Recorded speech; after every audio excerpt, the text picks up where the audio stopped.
Hello दोस्तों, आप सभी का स्वागत है आपके अपने यूट्यूब चैनल भक्ति पूजा में।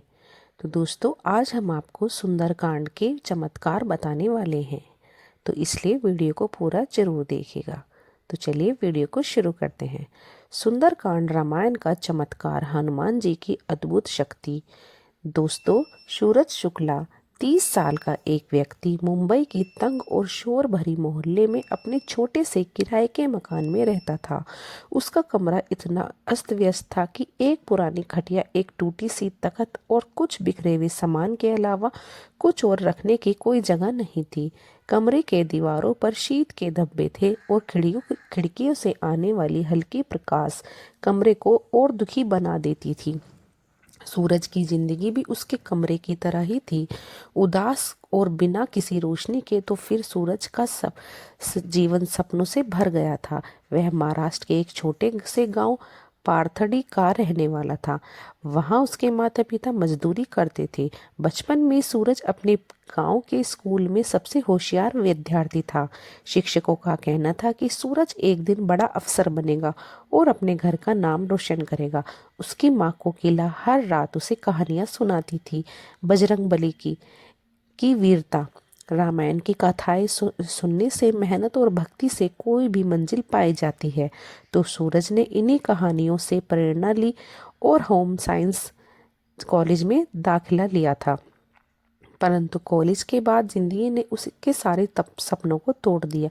5 साल पहले उसने अपनी डिग्री पूरी की थी, परंतु नौकरी की तलाश में वह बार बार असफलता से टूट रहा था और अनेक इंटरव्यू में गया, परंतु हर बार उसे रिजेक्शन ही मिला और कोई जवाब नहीं मिला। उसकी डिग्री एक फालतू कागज का टुकड़ा बनकर रह गई। परिवार की आर्थिक समस्या ने हालात और मुश्किल कर दिए। उसके पिता दयाराम की तबीयत खराब रहने लगी और मजदूरी से होने वाली कमाई दवाइयों में खर्च हो रही थी। तो सूरज की छोटी बहन सीता कॉलेज जाना चाहती थी, परंतु परिवार के पास पैसे नहीं थे और सूरज का निजी जीवन भी बिखर गया था। उसकी गर्लफ्रेंड मधु उसके साथ कॉलेज के दिनों में रिलेशनशिप में थी, वह भी उसे छोड़कर चली गई। मधु का कहना था कि सूरज, मैं तुमसे प्यार तो करती हूँ, परंतु मैं ऐसी जिंदगी नहीं जीना चाहती जहाँ हर दिन सिर्फ संघर्ष है। जो सूरज ने उसे रोकने की कोशिश की, परंतु मधु ने उसका फोन नंबर तक ब्लॉक कर दिया। उस रात सूरज अपने कमरे में अकेला बैठा रो रहा था। उसे लगा कि मैंने सब कुछ खो दिया है, अपने सपने, अपनी प्रेमिका, सबसे जरूरी खुद पर भरोसा। अब सूरज की जिंदगी एक रस्म बनकर रह गई थी। सुबह वह उठता, ऑनलाइन जॉब का आवेदन करता और फिर बिना किसी उम्मीद के इंटरव्यू के लिए निकल जाता, और रात को वह अपने में कमरे में लौटता जहां खामोशी और अंधेरा उसका इंतजार करते थे। तो वह नींद की गोलियां खाकर सोता था, परंतु सपने में भी उसे अपनी असफलताएं ही दिखती थी। तो वह अक्सर सोचता था कि क्या मेरी जिंदगी का कोई मकसद भी है, या मैं ऐसे ही फालतू जी रहा हूँ। एक दिन शाम को अपने कमरे में बिना मन से टीवी देख रहा तो न्यूज़ चैनल में एक छोटी सी खबर दिखाई दी कि मुंबई से लगभग 5 घंटे की दूरी पर एक छोटे से कस्बे शांति नगर में एक पुरानी बजरंगबली का मंदिर था। खबर में बताया गया कि लोग इस मंदिर में अपनी मुसीबतों का हल ढूंढने आते हैं। हनुमान मंदिर में हर दिन रामायण का पाठ चलता था और भक्तों का मानना था कि हमारी जिंदगी में चमत्कार हो रहे हैं। तो सूरज ने पहले तो इस खबर को नजरअंदाज कर दिया। वह नास्तिक नहीं था, परंतु उसका भरोसा परमात्मा, चमत्कारों और यहाँ तक कि खुद पर भी खत्म हो गया था। सूरज के माँ ने उसे बचपन में हनुमान चालीसा सिखाई थी, परंतु वह इसे भूल गया था। फिर भी मन के एक छोटे से कोने में एक छोटी सी उम्मीद जाग गई कि मेरे पास खोने के लिए और क्या बचा है।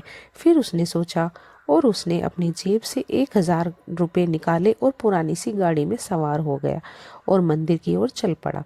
तो शांतिनगर पहुंचते पहुंचते शाम हो गई। तो मंदिर का एक शांत और परिसर सादगी से भरा हुआ था। एक विशाल पीपल के पेड़ मंदिर के प्रवेश द्वार पर खड़ा हुआ था, जिसके नीचे कुछ लोग ध्यान मगन होकर बैठे थे। मंदिर के अंदर बजरंगबली की एक बहुत बड़ी मूर्ति थी, जिसके सामने तेल के दीपक जल रहे थे।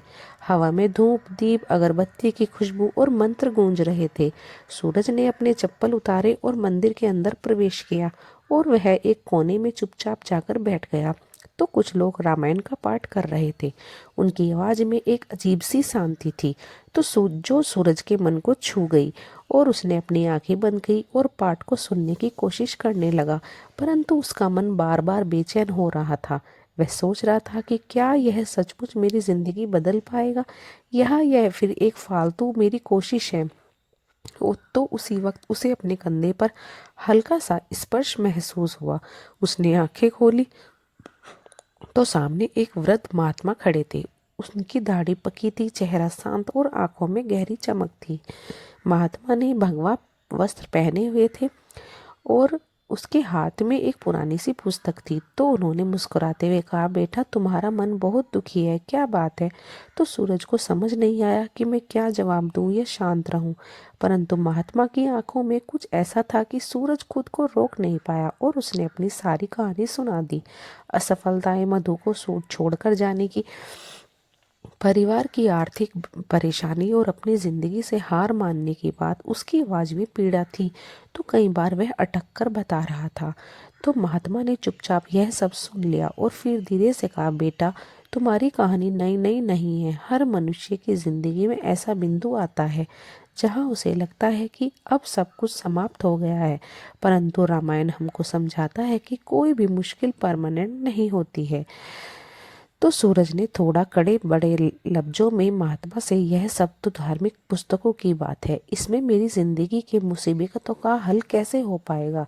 तो महात्मा ने धीरे से मुस्कुराते हुए बोला, बेटा रामायण कोई साधारण किताब नहीं है, यह एक जीवन दायिनी है। रामायण में सुंदरकांड में बजरंगबली की भक्ति, उनकी निष्ठा और उनके साहस की कहानी है। अगर तुम इसे समझ जाओगे तो तुम्हारी हर दुख का जवाब, समाधान इसमें मिल जाएगा। तो अब बताओ, क्या तुम तैयार हो इसे जानने के लिए। तो सूरज को संत महात्मा की बातों में कुछ ऐसा लगा, उसके अंदर तक छू गया।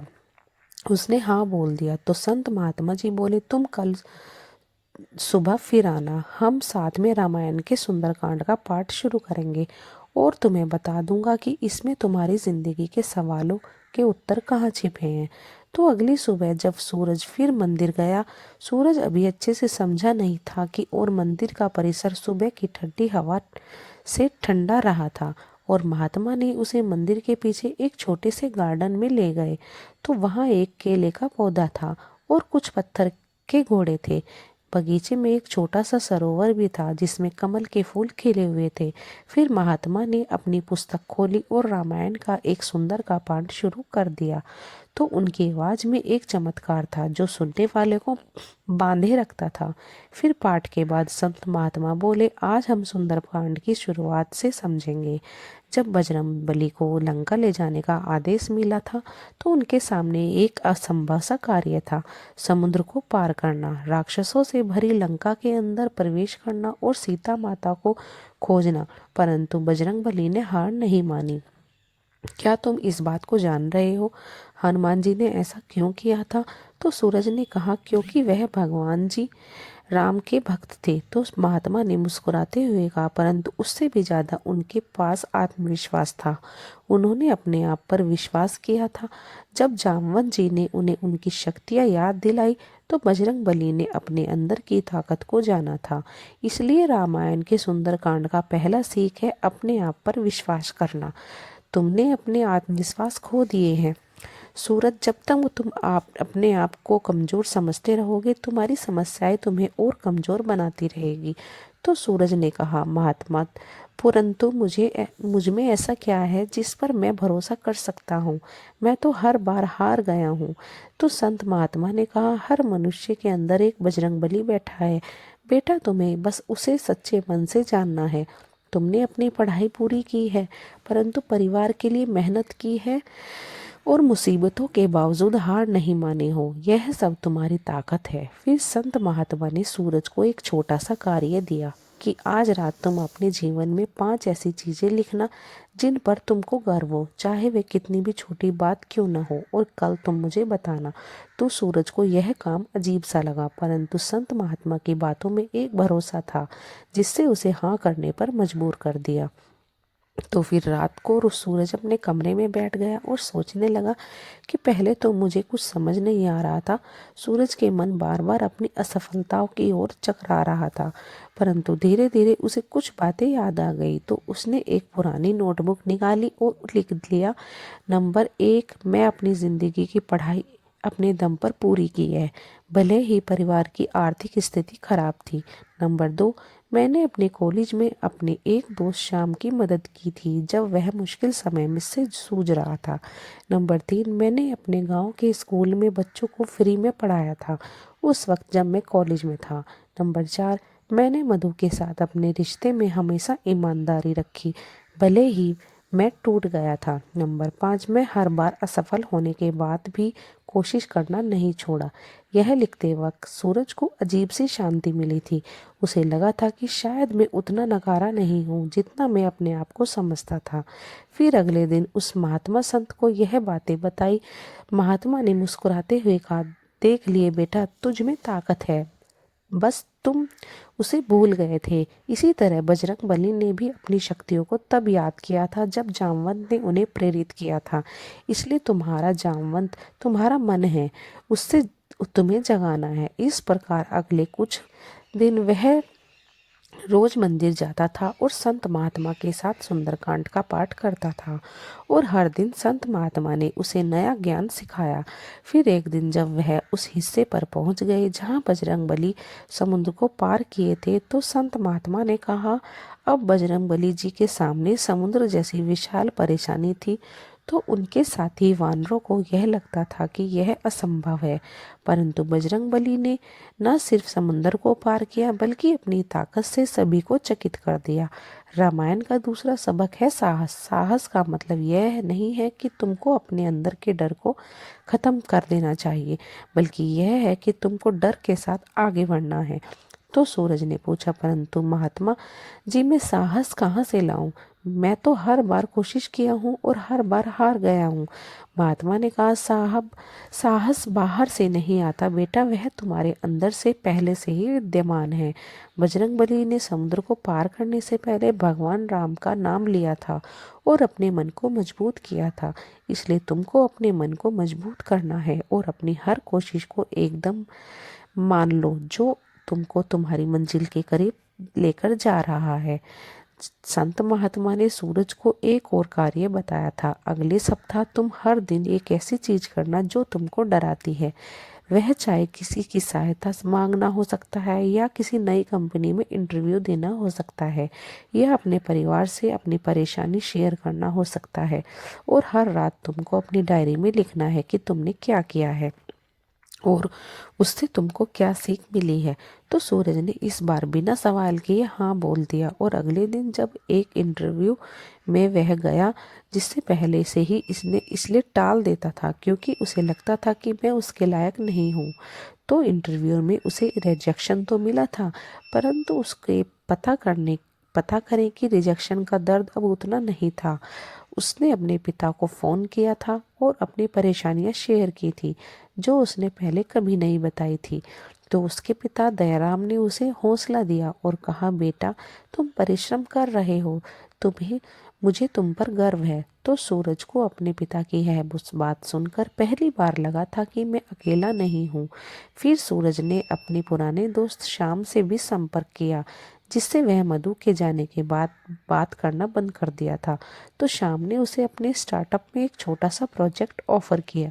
तो सूरज ने डरते डरते इसको स्वीकार किया और पहली बार उसे लगा कि शायद मैं कुछ कर सकता हूँ। फिर उसने अपनी डायरी में लिख लिया कि आज मैंने श्याम से बात की है। मुझे डर लग रहा था कि वह मेरी हालत देखकर मुझसे दूरी बना लेगा, परंतु उसने मेरी मदद की। फिर सूरज को लगा कि शायद मुझ पर लोगों का भरोसा करना सीखना पड़ेगा। कुछ महीनों बाद सूरज के मन में एक बदलाव आने लगा। वह अब पहले जैसा निराश नहीं रहता था। रामायण का पाठ अब उसे सिर्फ एक धार्मिक किताब ही नहीं लग रही थी, बल्कि एक जीवन जीने का तरीका लगने लगी। फिर एक दिन जब वह उस हिस्से पर पहुंच गया जहां बजरंग बली सीता माता से मिलने मिलते हैं और भगवान श्री राम का संदेश देते हैं। आगे महात्मा ने कहा, बजरंगबली की सबसे बड़ी ताकत उनकी निष्ठा थी। उन्होंने भगवान राम के लिए सब कुछ बिना किए किसी स्वार्थ के। रामायण का तीसरा सबक है सेवा और निष्ठा। जब तुम दूसरों की मदद कर देते हो तो तुम्हारा दुख अपने आप समाप्त हो जाता है। तो सूरज ने कहा, परंतु महात्मा, मेरे पास तो खुद कुछ नहीं है, मैं दूसरों की मदद कैसे कर सकता हूँ। तो संत महात्मा ने कहा, सेवा के लिए धन की जरूरत नहीं होती। तुमको अपने समय, अपने शब्दों या अपनी मेहनत से किसी का भला करना चाहिए। बजरंगबली के पास कोई संपत्ति नहीं थी, फिर भी इन्होंने माता सीता को हौसला दिया और भगवान राम का संदेश पहुंचाया। फिर संत महात्मा ने सूरज को मंदिर के आसपास की बस्ती में रहने वाले गरीब बच्चों को पढ़ाने का कार्य सौंप दिया। सूरज को पहले लगा कि मैं यह नहीं कर पाऊंगा, उसके पास न तो समय था और न ही ऊर्जा, परंतु महात्मा की बातों ने उसे प्रेरित किया। उसने सोचा, अगर बजरंगबली इतनी मुश्किलों के बावजूद राम जी का काम करते हैं तो मैं भी तो कुछ कर पाऊंगा। इस प्रकार फिर सूरज ने बस्ती में एक छोटा सा स्कूल शुरू किया जो बस एक पेड़ के नीचे चल रहा था। वहाँ के बच्चे जिनके माता पिता मजदूरी करते थे, स्कूल नहीं जा पाते थे, तो सूरज ने उन्हें बुनियादी पढ़ाई, हिंदी, गणित और कुछ अंग्रेजी सिखाना शुरू किया। तो पहले दिन सिर्फ 5 बच्चे आए थे, परंतु धीरे धीरे संख्या बढ़ गई। बच्चे उसकी बातें सुनते, हंसते थे और गुरुजी कहकर बोलते थे। तो सूरज को लगा कि ये मेरी जिंदगी में पहली बार कुछ मायने हुआ है। फिर सूरज ने एक बच्चे बिट्टू को से खास लगाव बनाया। बिट्टू की माँ पार्वती एक निर्माण स्थल पर काम करती थी और उसके पिता का देहांत हो गया था। तो बिट्टू स्कूल नहीं जा पा रहा था, परंतु पढ़ने की उसकी ललक देखकर सूरज ने उसके अतिरिक्त समय दे रहा था। उसने बिट्टू को न सिर्फ पढ़ा लिखाया, बल्कि उसे हनुमान चालीसा के कुछ दोहे भी सिखा दिए। बिट्टू की मुस्कान देखकर सूरज को अपने दुख छोटे लग रहे थे और उसने अपनी डायरी में लिख लिया कि आज बिट्टू ने पहली बार जय हनुमान लिखा है। उसकी खुशी देखकर मुझे लगा कि मैं कुछ तो सही कर पा रहा हूँ। एक दिन जब सूरज मंदिर में महात्मा के साथ पाठ कर रहा था, वह उसे उस हिस्से पर पहुंच गए जहां हनुमान जी लंका में संकटों का सामना कर रहे थे। राक्षसों की सेना, लंकनी और फिर रावण के दरबार में। संत महात्मा ने कहा, सूरज बजरंगबली को संकट मोचन क्यों कहा जाता है? क्योंकि वह हर संकट में अपने भक्तों की रक्षा जरूर करते हैं, परंतु इसका मतलब यह नहीं है कि संकट आएंगे ही नहीं। रामायण का चौथा सबक है संकट को स्वीकार करना, और बजरंगबली ने उनका सामना करने की शक्ति मांगना चाहिए। तो सूरज ने कहा, महात्मा, मेरी जिंदगी तो संकटों से भरी हुई है। नौकरी का ठिकाना नहीं है, परिवार की जिम्मेदारी है और मन में हमेशा डर बना रहता है कि मैं फिर से हार जाऊंगा। मैं इनका सामना कैसे करूं? तो संत महात्मा ने कहा, बजरंगबली ने हर संकट में भगवान राम जी का नाम लिया है, इसलिए तुमको भी अपने मन में एक विश्वास रखना है। वह विश्वास तुमको शक्ति देगा क्योंकि बजरंगबली के रावण के दरबार में गए थे। उन्होंने ना डर दिखाया और न ही गुस्सा। उन्होंने अपनी बुद्धि और भक्ति से रावण को जवाब दिया था। इसलिए तुमको भी अपने संकटों का सामना बुद्धि और धैर्य से करना है। फिर संत महात्मा ने सूरज को एक छोटा सा मंत्र दिया, जय हनुमान ज्ञान गुण सागर। उन्होंने कहा, जब भी तुम्हें लगे कि तुम हार रहे हो, तुम इस मंत्र को मन में जप लेना। यह तुमको याद दिलाएगा कि तुम अकेले नहीं हो। तो सूरज ने उस दिन से हर सुबह और रात को इस मंत्र का जाप शुरू किया। उसे नहीं पता था कि यह मंत्र मेरी जिंदगी में कितना बड़ा बदलाव लाने वाला है। कुछ दिनों बाद शाम के स्टार्टअप में एक बड़ा प्रोजेक्ट आया और शाम ने सूरज को उसकी लीडरशिप करने का मौका दिया।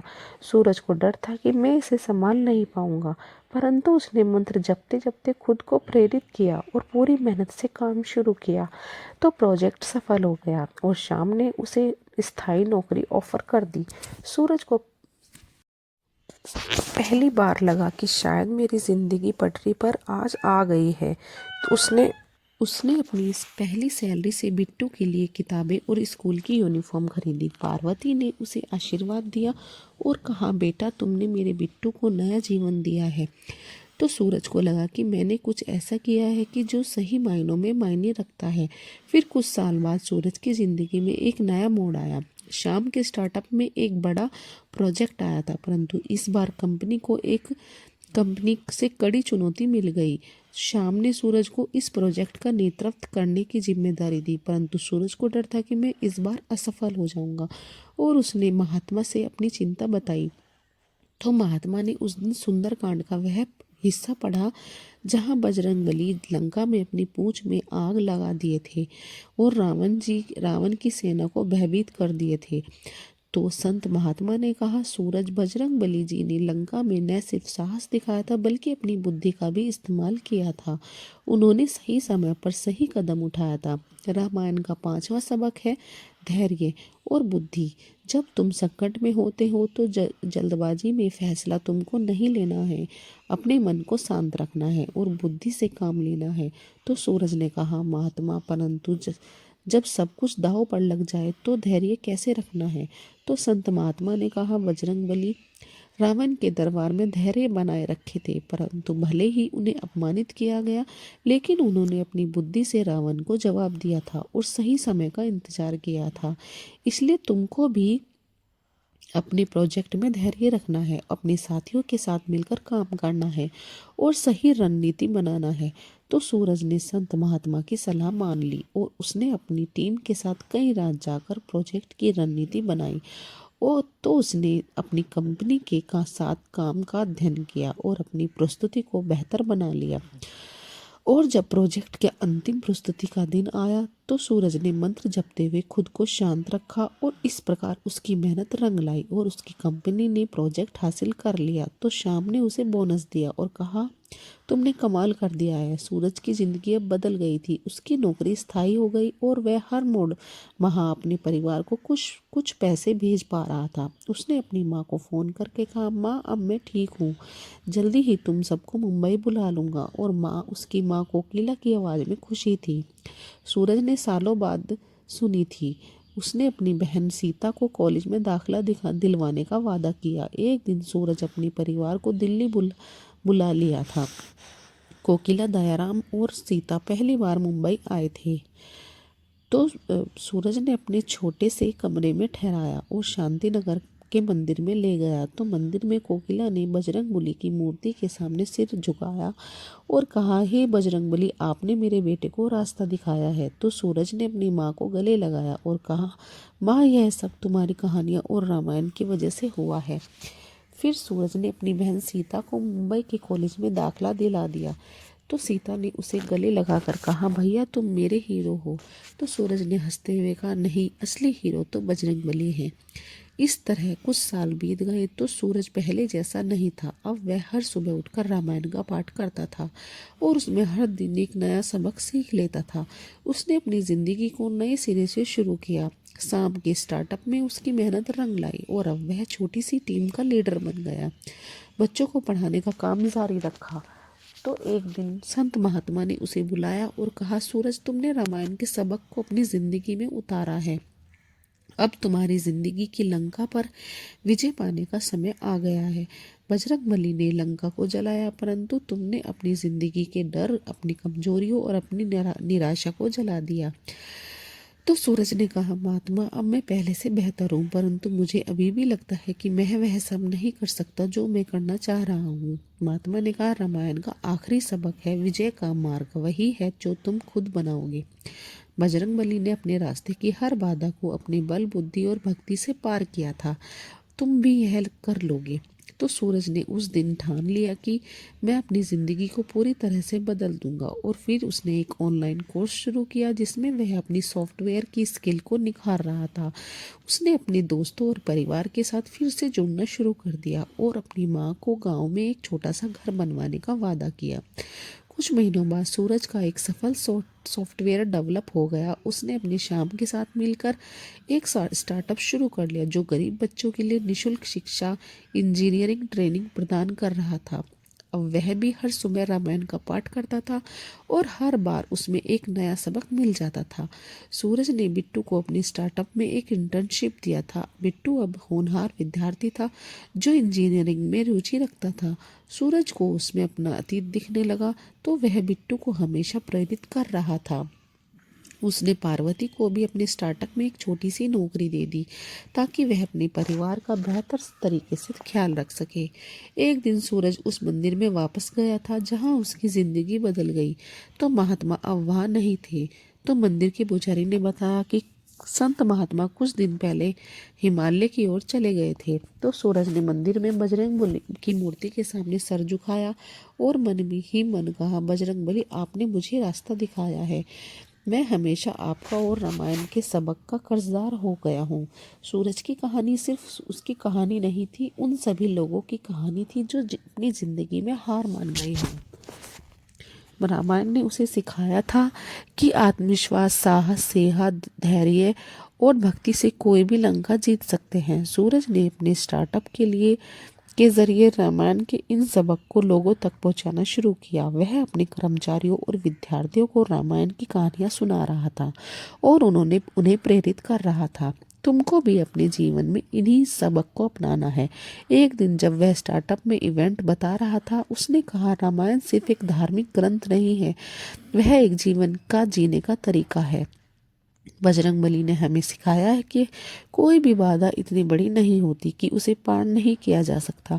बस ज़रूरत है अपने आप भरोसा करने की, साहस दिखाने की और दूसरों की मदद करने की। सूरज की बातें सुनकर वहाँ मौजूद हर इंसान मंत्रमुग्ध हो गए। उसकी कहानियों ने कई लोगों को प्रेरित किया, तो कुछ लोगों ने अपने डर का सामना किया, तो कुछ लोगों ने दूसरों की मदद शुरू कर दी और लोगों ने अपने जीवन में एक नई शुरुआत कर दी। सूरज की ज़िंदगी अब ऐसी मिसाल बन गई थी। वह अब अकेला नहीं था, उसके पास उसका परिवार, उसके दोस्त, उसका सबसे ज़रूरी आत्मविश्वास था। रामायण ने उसे न सिर्फ उसकी ज़िंदगी का मकसद दिया, बल्कि उसे एक ऐसा रास्ता दिखाया जिस पर वह चलकर दूसरों की ज़िंदगी बदल पा रहा था। इस प्रकार सूरज के दुख भरी ज़िंदगी सुंदरकांड के सबक से खुशहाल बन गई। आशा करती हूँ कि आपको यह कहानी अच्छी लगी होगी और अगर आपको यह कहानी पसंद आई हो तो वीडियो को लाइक करना और चैनल को सब्सक्राइब करना और अपने घर परिवार और सबके साथ शेयर करके सबके कल्याण जरूर करना। फिर मिलते हैं एक और नई इंटरेस्टिंग कथा के साथ। तब तक के लिए जय श्री कृष्णा, हर हर महादेव, ओम नमः शिवाय।